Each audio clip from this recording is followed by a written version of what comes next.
Seorang pakar di Jepang, Dr. Wada, menganjurkan untuk menyebut orang yang berusia di atas 70 tahun sebagai orang yang beruntung dan bukan orang lanjut usia atau lansia. Beliau menguraikan rahasia hidup sehat bagi orang berusia 70 tahun ke dalam banyak hal.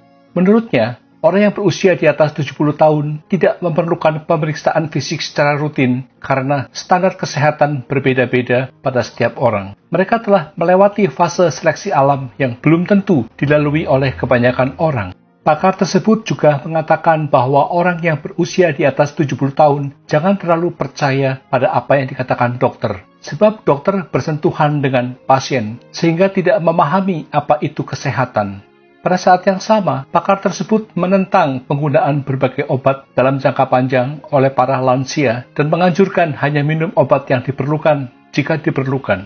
Dengan kata lain, minum obat untuk mencegah sesuatu yang tidak masuk akal. Menurut pakar tersebut, lansia tidak perlu sering-sering minum obat tidur. Hilangnya waktu tidur seiring bertambahnya usia adalah fenomena alami dan tidak ada seorang pun yang meninggal karena insomnia. Dalam waktu 24 jam sehari, tidurlah kapanpun mau dan bangun kapanpun juga mau.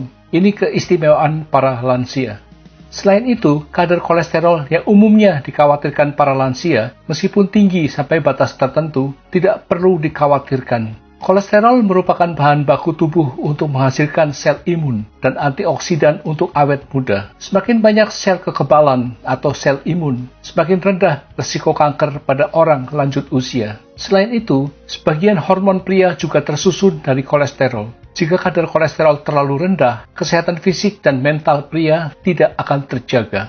Demikian pula tekanan darah tinggi tidak menjadi masalah sama sekali. Lebih dari 50 tahun yang lalu, kekurangan gizi pada manusia tersebar luas, sehingga ketika tekanan darah mencapai sekitar 150, pembuluh darah pecah. Saat ini, sangat sedikit orang yang kekurangan gizi, sehingga tekanan darah di atas 200 pun tidak akan menyebabkan pembuluh darah pecah. Berikut adalah rangkuman dari 25 pesan tentang cara menjalani hidup sehat dan bahagia di usia lanjut berdasarkan pandangan Dr. Wada.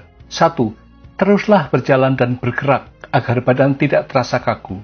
2. Tarik napas dalam-dalam dan cobalah tersenyum saat merasa mudah tersinggung. 3. Minum lebih banyak air saat musim panas. 4. Semakin banyak mengunyah, maka tubuh dan otak akan semakin berenergi. 5. Tidak perlu minum banyak obat. 6. Tidak perlu sengaja menurunkan tekanan darah dan kadar gula darah. 7. Lakukan hanya apa yang disukai, bukan apa yang dibenci. 8. Apapun yang terjadi, jangan terus-terusan berada di rumah.